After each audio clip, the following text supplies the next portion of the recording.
السلام عليكم ورحمة الله وبركاته. أنا أحلام فتحي، عمري 28 سنة، مسؤولة عن قناة أرسم بسمة. سميت القناة، سبب تسميتي للقناة أرسم بسمة إنه أحلى إشي بحياتنا هو البسمة.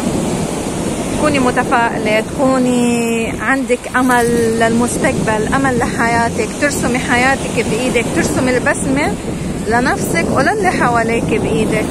وقت أنت تكوني مبسوطة ومشرقة وسعيدة بحياتك، كل اللي حواليك بصيروا مثلك، بصيروا بدهم. حياتنا محتاجة بؤرة أمل، بؤرة تفاؤل، محتاجين إشي حلو نتمسك فيه ونتعلق فيه بحياتنا.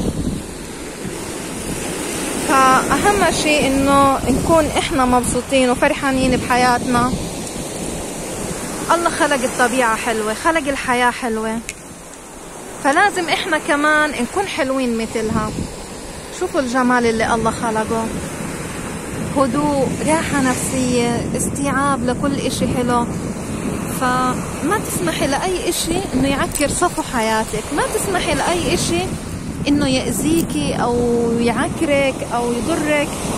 نفضي للدنيا كلها، اطردي الكل إشي سيء، اطرديه من حياتك، اطرديه من أفكارك، ما تفكري بأي إشي سيء.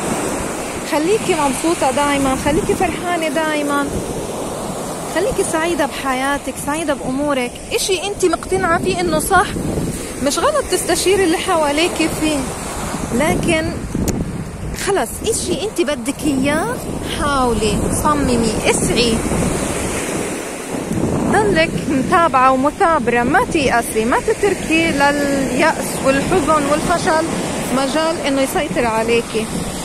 خليكي سعيدة دايما بحياتك، خليكي سعيدة ومبسوطة، ابسطي أطفالك، ابسطي زوجك، ابسطي نفسك، خلي حياتك حلوة دايما. اسعوا لرسم البسمة لأنفسكم قبل الناس كمان.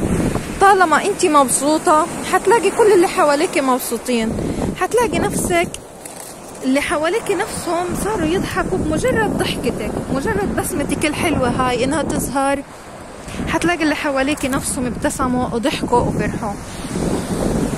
فما تيأسوا للحياة، ما تستسلموا، ما تقولوا أنا عاجز، أنا ما بقدر، أنا ما بدي، أنا ما فيني. لا لا لا، كل هاي العبارات السلبية بدنا ننفيها من حياتنا، كل هاي العبارات السلبية بدنا نتركها بعيد عنا. أتمنى إنه تضل حياتنا حلوة ومبسوطين، وأتمنى إنكم تزيدوا فرحتي فرحة باشتراككم معي بقناة أرسم بسمة، وإن شاء الله السعادة إلي وإلكم وللجميع بإذن الله تعالى. كل احترام والمحبة للجميع، مع أحلام فتحي.